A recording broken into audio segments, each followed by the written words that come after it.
السلام علیکم۔ یہ ایک اہم سوال آیا ہوا کہ اللہ نے قرآن کیوں نازل کیا اور قرآن سے کس طرح سے ہدایت لی جائے۔ تو بہرحال آج کے سوالات کے جوابات کے لیے جن آیتوں کا انتخاب کیا گیا ہے وہ ہے سورہ الدہر اور اس کی آیت نمبر 23 سے 31 تک، یعنی 76 کی 23 to 31۔ تو پہلے آپ کے سامنے مروج روایتی ترجمہ پیش کروں گا اور پھر اس کے حقیقی فہم تک پہنچنے میں جو وضاحتیں ہوں گی اسی میں آپ کے سوال کا جواب بھی مل جائے گا۔ ہم نے آپ پر قرآن بتدریج نازل کیا۔ اب دیکھیے یہاں کیا بات ہو رہی ہے، انا نحنو، بے شک ہم، نزلنا ہم سامنے لے آئے یا ہم نے نازل کیا، علیکا تم پر، القرآن تنزیلا، یعنی قرآن تمہارے سامنے لے آئے یا تم پر نازل کیا۔ تنزیل کا مطلب بتدریج نہیں ہے، نزل صحیح ہے تو نزل کا مطلب سامنے آنا، نازل ہونا، تو تمہارے سامنے آنا۔ تو یہاں اللہ کہہ رہا ہے کہ بے شک ہم نے تم پر القرآن نازل کیا ہے، یعنی ہم تمہارے سامنے القرآن لے آئے اور تم سے ہی سامنے لا رہے ہیں۔ قرآن اللہ تو لا چکا سامنے، اب سمجھ کر سامنے لانا تو یہ اللہ ہمارے ہی ذریعے ایک دوسرے کو سمجھاتا ہے، لیکن قرآن کی آیتوں سے ہی۔ جہاں غیر اللہ کے کلام کی ملاوٹ ہوگی تو وہاں پھر یہ تنزیلہ نہیں رہے گا، پھر وہ الگ بات آ جائے گی، ملاوٹ والی شرک کے تحت تنزیل آ جائے گا۔ اس لیے آگے اللہ کہہ رہا ہے کہ بس آپ اپنے رب کے حکم کے لیے صبر کریں اور آپ کہا نہ مانیں ان میں سے کسی گناہ گار ناشکرے کا۔ اب دیکھیے یہ کیا ہے، فصبر، پس ڈٹ جاؤ، ثابت قدم رہو، لحکم رب کا، اپنے رب کے حکم کے لیے، ولا تطیع، اور نہیں اطاعت کرو، منہم ان میں سے، آثما او کفورا، نقصان دینے والے یا انکار کرنے والے کی، یعنی کوئی ایک نقصان دینے والا ہے، کوئی ایک انکار کرنے والا ہے، تو ان میں سے کسی کی اطاعت نہیں کرنا ہے۔ تو یہاں اللہ نے واضح طور پر بتا دیا کہ جو تمہارے رب کا حکم ہے اس کے لیے تم ثابت قدم رہو، ڈٹ جاؤ، اور جو نقصان پہنچانے والے یا انکار کرنے والے ہیں ان میں سے کسی کی بھی اطاعت نہیں کرنا۔ اس کے بعد آگے، اور آپ اپنے رب کا نام صبح و شام یاد کرتے رہیں۔ اب دیکھیے اس ترجمے سے انہوں نے کہہ دیا کہ صبح اور شام رب کا نام یاد کریں، تو کیا باقی وقت میں رب کو نہیں یاد کیا جاتا ہے؟ تو بات یہ نہیں ہے یاد دہانی کی، صرف یاد رکھنے کی بات کچھ اور ہے، اس کو سمجھیں۔ وذکر اسما، اور یاد دہانی لو پہچان کی، یا اسم ہے یہ رب کا، اپنے رب کی پہچان کی۔ بکرتا و اصیلا، صبح اور شام کو بھی کہا جاتا ہے، اور بکرتا اس کو بھی کہا جاتا ہے جس کی کوئی نظیر نہیں، جس کی کوئی مثال نہیں، اور اصیلا یعنی اصل، جڑ اور بنیاد ہے۔ تو اس آیت میں جو اللہ نے واضح طور پر حکم دیا ہے وہ بتا رہا ہے کہ پس تم اپنے رب کے حکم کے لیے ڈٹے رہو اور کسی نقصان دینے انکار کرنے والے کی اطاعت نہیں کرنا۔ اس کے بعد پھر یہ کہہ رہا ہے کہ یہ ایسا ہے کہ جیسے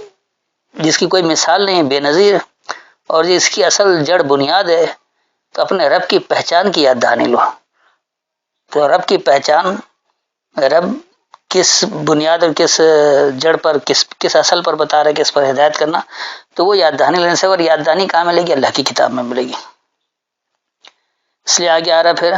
اور رات کے کسی حصے میں آپ اس کو سجدہ کریں اور اس کی پاکیزگی بیان کریں رات کے بڑے حصے میں۔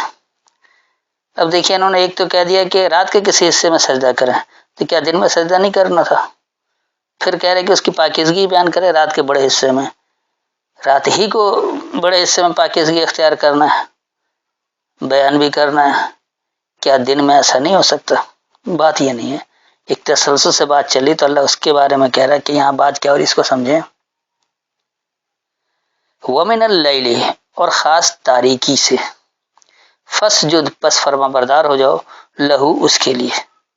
وَسَبِّحْهُ، اور اس کی ہی فرما برداری اختیار کرو، لیلاً طویلا، طویل تاریکی کو۔ تو یہاں جو اصل اللہ ہدایت دے رہا ہے کہ دیکھیں جب یعنی کہ دن کی روشنی ہوتی ہے یا روشن وقت گزر رہا ہوتا ہے، تاریک کی ضد روشنی ہے، تو یہ جو روشنی والے میں تو ہر آدمی اسی طرح چل رہا ہوتا ہے، لیکن آپ کو تاریکی میں فرما برداری اختیار کرنا ہے، جہاں اللہ کو سب نے بھلا دیا ہے، کوئی نہیں یاد رکھا ہے۔ جیسے مثال کے طور پر، خاص طور پر میں پاکستان کی مثال دوں گا، ہمارا پاکستانی معاشرہ، نہ یہ غیر مسلم کہلاتے ہیں، نہ یہ کسی اور مذہب کے پیروکار ہیں، نہ ایتھسٹ کہلاتے ہیں، سب دعوے دار ہیں مسلمان ہونے کے، سب دعوے دار ہیں قرآن کو اللہ کی کتاب ماننے کے، لیکن مجال ہے کہ کوئی ایک بھی رب کے حکم کی فرما برداری کے لیے ڈٹ جائے۔ مانتے ضرور ہیں، اللہ کو مانتے ہیں، اللہ کی کتاب کو بھی مانتے ہیں کہ قرآن آخری اور مکمل کتاب ہے، لیکن ہر عمل میں کہیں رشوت، کہیں سفارش، کہیں رشتہ داریاں نبھائی جا رہی ہیں، اقربا پروری، کوئی ایک کام ڈھنگ سے جہاں اللہ کی فرما برداری اختیار کر کے کی جائے ایسا نہیں ہے۔ ذخیرہ اندوزی یہاں کرتے ہیں، ملاوٹ یہاں کرتے ہیں، چور بازاری یہاں کرتے ہیں، بلیک میلنگ یہاں کرتے ہیں، یعنی ہر برائی ان کے اندر بھری پڑی ہے۔ ہر وہ جو اللہ کا حکم ہے سلامتی دینے والا اس کی نافرمانی کرتے ہیں، اور پھر دعوے دار ہے کہ ہم اللہ کے ماننے والے مسلمان ہیں۔ تو دیکھ لیے اس لیے اللہ کہہ رہا ہے کہ جو تاریکی ہے اس میں پس فرما بردار ہو جاؤ اس کے لیے، اور اسی کی فرما برداری اختیار کرو طویل ترین تاریکی میں۔ تو پاکستان تو ایک طویل ترین تاریکی میں، یعنی نام اسلام کے نام پر بنا ضرور، لیکن آج تک یہاں اسلام کا کوئی قانون نافذ نہیں ہو سکا، نہ کسی پر عمل درآمد ہو سکا، کیونکہ جتنے حکمراں طبقے ہیں وہ سارے کے سارے چور بے ایمان ہیں۔ اس کے بعد آگے آئیے کہ بے شک یہ منکر دنیا کو دوست رکھتے ہیں اور ایک بھاری دن روز قیامت کو اپنے پیچھے پس پشت چھوڑ دیتے ہیں۔ اب دیکھیں یہاں کیا بات ہو رہی ہے، یہ بھی روایتی طور پر ترجمہ ہے اس لیے اسی انداز میں انہوں نے کر دیا ہے۔ ان ہؤلاء، بے شک یہی لوگ، یحبون العاجلۃ، یہ محبت کرتے ہیں عجلت کو، جلد بازی کو۔ یہ دنیا نہیں ہے عاجلت، انہوں نے اس کا ترجمہ یہاں پر دنیا کر دیا، اجل سے اجل کہتے ہیں جلد بازی کو۔ تو یہ بے شک یہی وہ لوگ ہیں یہ خاص جلد بازی سے محبت کرتے ہیں۔ وَيَذَرُونَ، اور وہ چھوڑ دیتے ہیں، وراءہم، اپنے ورے، اپنے پیچھے، یومن ثقیلا، ایک بھاری دورانیہ۔ تو بھاری دورانیہ کہہ لیں، بوجھل دورانیہ کہہ لیں، کیونکہ یہ ایسے لوگ ہیں جو جلد بازی سے محبت کرتے ہیں، ہر کام میں جلد بازی چاہتے ہیں۔ آپ پاکستان کی تاریخ اٹھا کر دیکھ لیں، ان کے جتنے قوانین بنتے ہیں عجلت میں بنتے ہیں، جلد بازی کے لیے، فوری فائدے کے لیے۔ کبھی ان کی اتنی صلاحیت ہی نہیں رہی حکمراں طبقے کی کہ وہ قوم کے مفاد کو مد نظر رکھیں، طویل ترین انتظار کریں کہ مستقبل بہتر ہو جائے، پوری قوم کا مستقبل بہتر ہو جائے۔ اس کے بجائے یہ شارٹ ٹرم پالیسی بناتے ہیں جو وقتی طور پر فائدہ دے۔ بے شک حکمراں طبقہ اپنے فائدے کو مد نظر رکھتا ہے، اجلت کرتا ہے، جلد بازی کرتا ہے، اور ان کے پیچھے چھوڑ دیتا ہے ایک بھاری دورانیہ، عوام کے اوپر آنے والا دور وہ مزید بھاری ہوتا رہتا ہے، مزید وہ بوجھل ہو جاتا ہے، عوام کے لیے بوجھ اٹھانا مشکل ہو جاتا ہے۔ یعنی عوام جو ہے وہ مہنگائی کی چکی میں پستی رہتی ہے، اور اس کی وجہ سے چور بازاری، ڈکیتی، چوری، گلیوں میں چھیننا، موبائل چھیننا، پیسے چھیننا، یعنی ہر طرح کی بے رحمی عام ہوتی ہے، بدامنی عام ہوتی ہے، امن اور سکون غائب ہو جاتا ہے، یہ اجلت والی پالیسیز کی وجہ سے۔ تو اگر یہ لوگ جلد بازی سے محبت کرنے کے بجائے ایسے قانون نافذ کریں، اس طرح عمل درآمد کریں اللہ کے احکامات کی کہ ان کے پیچھے آنے والا دور بھاری نہ ہو بلکہ وہ ہلکا ہو جائے، آسان ہو جائے، بوجھل نہ ہو، لیکن یہ اپنے پیچھے ایک بوجھل دورانیہ چھوڑ جاتے ہیں۔ آپ لوگوں سے گزارش یہ ہے کہ جس طرح آپ لوگ درس سنتے ہیں اور اس پر مطمئن ہوتے ہیں، تحقیق کرتے ہیں کہ واقعی اللہ کی بات ہے اور بغیر کسی ملاوٹ کے ہے، تو گزارش صرف اتنی ہے کہ آپ اپنے جیسے لوگوں کو جو آپ کے ہم خیال ہوں، جو قرآن سمجھنا چاہتے ہوں قرآن ہی سے، جو غیر اللہ کے کلام کی شرک اور ملاوٹ کے بغیر اللہ کے احکامات کو سمجھنا چاہتے ہیں، اس کی فرما برداری اختیار کرنا چاہتے ہیں، جو چاہتے ہیں کہ اللہ کے دیے گئے اصولوں کے مطابق اپنی کردار سازی کریں، جو لوگ چاہتے ہیں کہ وہ ایسا معاشرہ بنائیں جو پرامن ہو، جس میں خوف اور حزن نہ ہو، جو لوگ یہ چاہتے ہیں کہ ہم ایک ایسی اسلامی ریاست کو وجود میں دیں جو ہر عوام کے لیے فلاح کا کام کرے، جہاں برابری ہو، جہاں عدل ہو، جو لوگ یہ چاہتے ہیں کہ اللہ کے دیے گئے نظام کو نافذ کیا جائے تاکہ سلامتی والی دنیا بنے، پرامن سلامتی والا معاشرہ بن جائے، تو ایسے افراد کو ہمارے درس شیئر کیا کریں تاکہ ان تک بھی اللہ کی بات پہنچے۔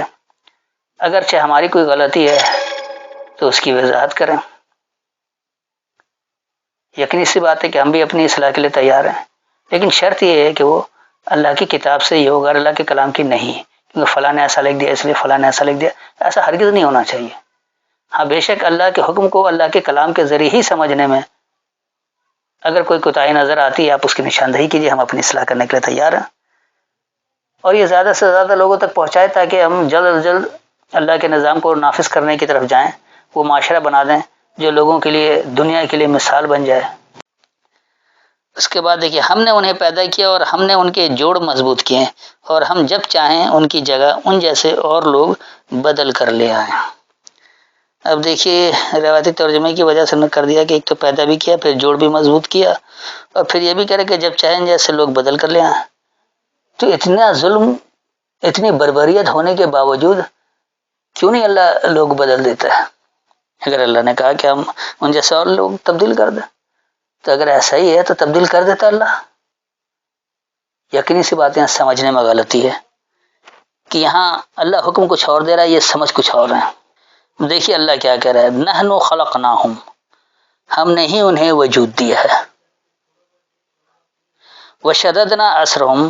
اور ہم نے سخت کیا ہے ان کی قید کو۔ تو یہ وہ قید نہیں ہے کہ جیل میں ڈال کر بند کر دیا جائے، اللہ کے احکامات کی قید میں رہنا۔ تو اللہ نے وجود دیا اور اللہ نے سخت قید میں رکھا ہے کہ کن احکامات کی اتباع کرنی ہے اور کن کی نہیں کرنی ہے، وہ اللہ نے قانون بنا کر دے دیا ہے۔ اللہ نے اپنی ہدایت کی کتاب میں واضح کر دیا ہے کہ کس عمل کو اپنانا ہے اور کس کو چھوڑنا ہے، تو اس لیے ان کی قید میں بڑی سختی ہے۔ اور پھر اس کے بعد جو اللہ کہہ رہا ہے کہ وَإِذَا شِئْنَا بَدَّلْنَا، اور جب ہم چاہیں ہم بدل دیں، امثالہم، ان کی مثالیں تبدیل کر دیں۔ تو ایسا نہیں ہے کیونکہ اللہ کی چاہت ہمیشہ تبدیل ہوتی رہتی ہے، بار بار وہ کچھ بدل دے، ایسا نہیں ہے۔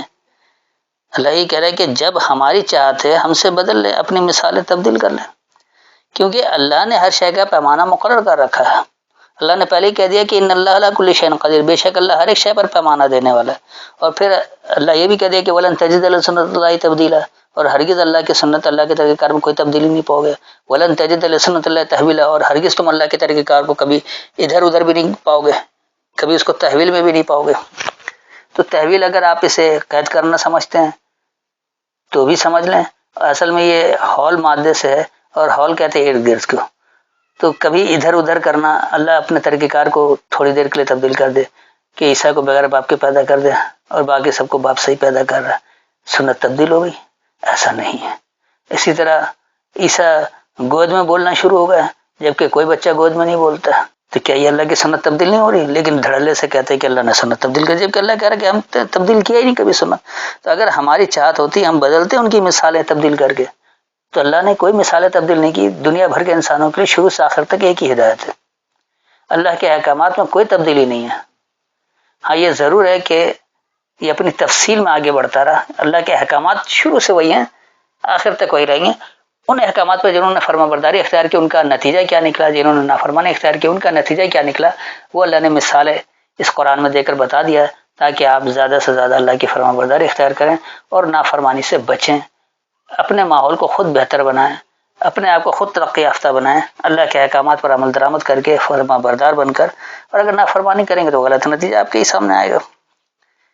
اس کے بعد پھر دیکھیے آگے اللہ کہہ رہا ہے کہ بے شک یہ نصیحت ہے، بس جو چاہے اپنے رب کی طرف راہ اختیار کر لے۔ تو ایسا نہیں کہ اللہ نے یوں ہی چھوڑ دیا، اب اللہ بتا رہے کہ ان ھذہ تذکرۃ، بے شک یہی تمہاری یاد دہانی ہے۔ یہ نہیں کہ تم ادھر ادھر بھاگو نہ قرآن کے ساتھ پھر غیر اللہ کے کلام کی ملاوٹ کر کے سایہ اربع کے نام پر، سایہ ستہ کے نام پر، سنت کے نام پر، روایت کے نام پر، حدیث کے نام پر مزید ملاوٹ کر لیں غیر اللہ کی کتاب کی، ایسا نہیں۔ اس لیے اللہ نے واضح کر دی کہ بے شک یہی تمہاری یاد دہانی ہے، یہی الکتاب تمہاری یاد دہانی ہے، کچھ اور نہیں ہے۔ فمن شاء اتخذ، پس جو چاہے وہ پکڑ لے، الی ربہ سبیلا، اپنے رب کی طرف ایک راستہ۔ تو رب کا راستہ رب کی کتاب میں موجود ہے، اب جو چاہے وہ اس کو پکڑ لے، جو نہیں چاہتا رب کی فرما برداری اختیار کرنا وہ اپنا راستہ تبدیل کر کے رکھا ہوا ہے، تو نتائج بھی اس کو اسی کے مطابق مل رہے ہیں، ایسا نہیں کہ ان کو کوئی اچھا نتیجہ مل جا رہا۔ اس کے بعد پھر آگے اللہ کہہ رہے گا تم نہیں چاہو گے اس کے سوا جو اللہ چاہے، بے شک اللہ جاننے والا حکمت والا ہے۔ اب دیکھیں یہاں اللہ کیا کہہ رہا ہے، یہ اللہ ماننے والوں کی نشانی بتا رہا ہے، جو اللہ کا ماننے والا ہو گیا، جو اللہ کے احکامات کی فرما برداری اختیار کرنے والا بن گیا، تو وہ کبھی بھی نہیں چاہے گا کہ اس کی چاہت اللہ کی چاہت سے الگ ہو جائے۔ تو اس لیے اللہ کہہ رہا ہے کہ وما تشاءون، اور جو تمہاری چاہت ہو، الا سوائے ان یشاء اللہ، یہ کہ وہ اللہ کی چاہت ہو۔ تو تمہاری چاہت وہی ہونی چاہیے جو اللہ نے تمہارے لیے چاہت رکھا ہے، جو اللہ نے تمہارے لیے پسند کر رکھا ہے. اور ایسا کس لیے کہ ان اللہ کان علیما حکیما، بے شک اللہ علم سے حکم دینے والا ہے. اللہ کا حکم یہ جہالت پر مبنی نہیں ہے، علم پر مبنی ہے. آپ اللہ کے ہر حکم کا جائزہ لے لیں، عمل کرنے سے پہلے اس کو اچھی طرح سے سمجھیں کیسے کرنا ہے، کیا کرنا ہے، اور اس کا پورا جائزہ لے لیں تو آپ کو پتہ لگے گا کہ وہ ایسے ہی جہالت پر مبنی نہیں ہے. یا اس لیے نہیں ہے کہ بس میں حکم دے رہا ہوں اس لیے پورا کر لو، نہیں. بڑی حکمت کے ساتھ، علم کے ساتھ جب آپ اس کا تجزیہ کریں گے تو آپ کو پتہ لگے ہر حکم میں ایک علم موجود ہے، اس سے فائدہ حاصل ہوگا، اس سے اچھے نتائج برآمد ہوں گے. اگر عمل نہیں کریں گے تو یقینی سی بات ہے اگر آپ بغیر علم کے کسی حکم پر عمل کرنا شروع ہو جائیں گے تو وہ بیکار ہو جائے گا. جیسے اللہ نے صلاۃ کا نتیجہ بتایا کہ ان الصلاۃ تنہی عن الفحشاء والمنکر، لیکن جب آپ نے صلاۃ کو نماز پڑھنا بنا دیا تو یہ آپ کو کسی فحش سے اور اجنبی سے نہیں روک رہا ہے. نمازیں پڑھ رہے ہیں، جھوٹ بولے چلے جا رہے ہیں، نمازیں پڑھ رہے ہیں، دھوکہ دیے چلے جا رہے ہیں، نمازیں پڑھ رہے ہیں، لوگوں پر ظلم کیے چلے جا رہے ہیں، نمازیں پڑھ رہے ہیں، رشوت لے رہے ہیں، نمازیں پڑھ رہے ہیں، بغیر کسی اقربہ پروری کے کام نہیں کرتے، نمازیں پڑھ رہے ہیں، سفارشیں لگا رہے ہیں، کہیں اہلیت کو صلاحیت کو نہیں دیکھا جا رہا. تو یہ سب کچھ کیا ہے؟ غلط عمل کا غلط نتیجہ. اس کے بعد پھر آگے اللہ کہہ رہا ہے کہ وہ جسے چاہے اپنی رحمت میں داخل کرتا ہے اور ظالم تو ان کے لیے اس نے دردناک عذاب تیار کیا. اب اس روایتی ترجمے میں پھر ایک بار اللہ پر الزام تراشی کی گئی کہ اللہ جسے چاہے اپنی رحمت میں داخل کرتا ہے. کہ اللہ کو اپنی طرح سمجھ لیا کہ یہ میرا رشتہ دار ہے، یہ میرے دوست احباب ہیں، یہ میرے جاننے والے ہیں، اس لیے ان کو تو چھوڑ دو، ان کے لیے پالیسی نرم کر دو، اور اس سے میرا کوئی تعلق نہیں ہے، اس کو جانتے ہی نہیں ہے، نہ اس کے خاندان کو پہچانتے ہیں، نہ اس سے ہماری دوستی ہے، تو اس کے لیے تمام قانون اپلائی ہوگا، اس کے لیے سختی کی جائے گی. یہ پاکستانی قانون نہیں ہے، اللہ کا قانون ہے جو سب کے لیے برابر ہے، سب کے لیے رحمت ہے. تو اس لیے اللہ کیا کرے گا، یدخل من یشاء فی رحمتہ، داخل ہو جائے جو یہ چاہے میری رحمت میں. تو اللہ کی رحمت میں جو چاہے وہ داخل ہو جائے. تو جو اللہ کی رحمت میں داخل ہونا چاہتا ہے وہ اللہ کے احکامات کی فرما برداری اختیار کرے گا. اگر وہ نافرمانی کرے گا تو ہرگز وہ اللہ کی رحمت میں نہیں داخل ہو سکتا. پھر اس کے بعد اللہ اس کی وضاحت کرتا ہے کہ وہ ظالمین، اور جو ظلم کرنے والے ہیں، جو اللہ کی آیتوں کا انکار کرنے والے ہیں، اعد لهم عذاب الیما، تیار رکھا ان کے لیے دردناک سزا. تو اب یہاں دیکھیے آدھا کا انہوں نے خود بھی تیار کیا ترجمہ لکھا ہے، اس لیے کہ یہاں پر عدد نہیں بنا سکتے، گنتی نہیں بنا سکتے، ورنہ جہاں ان کو روایتیں گھسڑ نہیں ہوتی وہاں گنتی بنا دیتے ہیں. جیسے 30 دن کا روزہ یا 29 دن کا روزہ بنا دیا مہینے کا، دن کی بات ہی نہیں ہے. آدھا کہتے ہیں تیار رکھنے کو، تو تیار رکھا ان کے لیے دردناک سزا. جو اللہ کی آیتوں کا انکار کرے گا، جو اللہ کی فرمانبرداری اختیار نہیں کرے گا، جو اللہ کے احکامات کو سمجھنے کے باوجود بھی اس کے مطابق عمل نہیں کرے گا، تو ایسے ہی ظالموں کے لیے اللہ نے دردناک سزا تیار کر رکھا ہے. تو یہ میں نے ایک ایک لفظ کی وضاحت کر دی، اور یعنی کسی لفظ کا ایسا چھوڑا نہیں کہ جس کے سمجھنے میں کوئی پریشانی ہو، جملوں میں بھی سمجھایا ہے. تو بہرحال اس پورے اس میں یہ بات سامنے آئی ہے کہ قرآن کیوں نازل کیا، یعنی قرآن کیوں سامنے آیا، اور اللہ نے اس کو سامنے لایا صرف اس لیے کہ جو رب کا حکم ہے اس کے اوپر ڈٹ جانے کے لیے ہوں، اور کسی نقصان دینے والے یا انکار کرنے والے کی اتباع نہیں کرنی ہے. اور جو یاد دہانی اس میں رب کی پہچان کی ہے، اس کو آپ کو صبح شام روزانہ 2 وقت صلاۃ کی صورت میں لینا ہے، اور اس طرح سے لینا ہے کہ وہ بے نظیر بن جائے، اور اصل جڑ بنیاد سے آپ اللہ کے احکامات کو سمجھیں جس میں کوئی تبدیلی نہ ہو سکے. اور خاص طور پر تاریکی میں تو لازمی فرما برداری اختیار کرنا ہے اس کے لیے، اور اسی کی فرما برداری اختیار کرنے کے لیے طویل تاریکی بھی ہو جب بھی آپ کو اس کے اوپر ڈٹے رہنا ہے، اس کے اوپر ثابت قدم رہنا ہے. اور جو لوگ جلد بازی سے محبت کرتے ہیں کہ فوری طور پر نتیجہ آ جائے کہ آج ہم نے قرآن کو ماننے کا دعویٰ کہ آج سے ہمیں اچھے نتائج ملنا شروع ہو جائے، تو یاد رکھیے کہ جو لوگ اجلت کو اپناتے ہیں، جو اجلت سے محبت رکھتے ہیں، ان کو کوئی نتیجہ نہیں ملے گا. انہیں چھوڑ دو، ان کے پیچھے ایک بھاری دورانیہ آتا ہے، ایک بوجھل دورانیہ آ جاتا ہے، کیونکہ وہ انہوں نے عمل ہی ایسا کر رکھا ہے نافرمانی والا کہ وہ آنے والے دن کو مزید بھاری بنا دیتے ہیں، مزید خطرناک بنا دیتے ہیں، مزید جو وہ اس کو بوجھل بنا دیتے ہیں کہ ہر انسان مایوس ہو جائے اور اس میں کفر و شرک کا راستہ اختیار کر لے، اللہ کے فرما بردار نہ بنے. تو اللہ نے بتا دیا کہ ہم نے ہی تمہیں وجود دیا ہے اور ہم نے تمہیں سختی سے پابند کیا ہے، قید دیا ہے،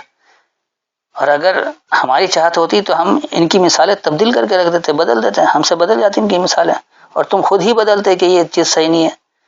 تو اللہ یہ واضح کر دے رہا ہے کہ بے شک یہی قرآن جو ہے یہ تمہاری یاددانی ہے، تو جو چاہے اپنے رب کی طرف راستہ پکڑ لے۔ اس کے بعد اللہ یہ بھی کہہ دے رہا ہے کہ جو تمہاری چاہت ہو تو صرف یہ کہ وہ اللہ کی چاہت ہو، یعنی تم اپنی چاہت ایسی نہ بناؤ جو اللہ کی چاہت سے خلاف جا رہی ہو کہ آپ کو نتیجہ ہی نہ ملے۔ تو اپنی چاہت کو اللہ کی چاہت کا پابند کر لیں، اور کس لیے کہ بے شک اللہ جو وہ علم سے حکم دینے والا ہے۔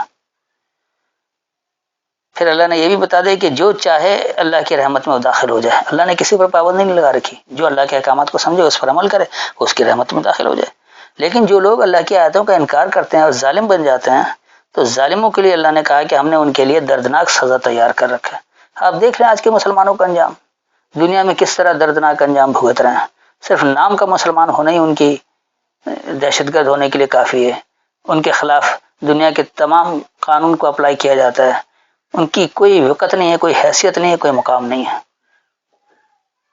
تو صرف اللہ کا فرما برداری اختیار کر کے بہترین معاشرہ بنا کر آپ اس سے بچ سکتے ہیں، وگرنہ ایسے ہی ذلیل و خوار رہیں گے۔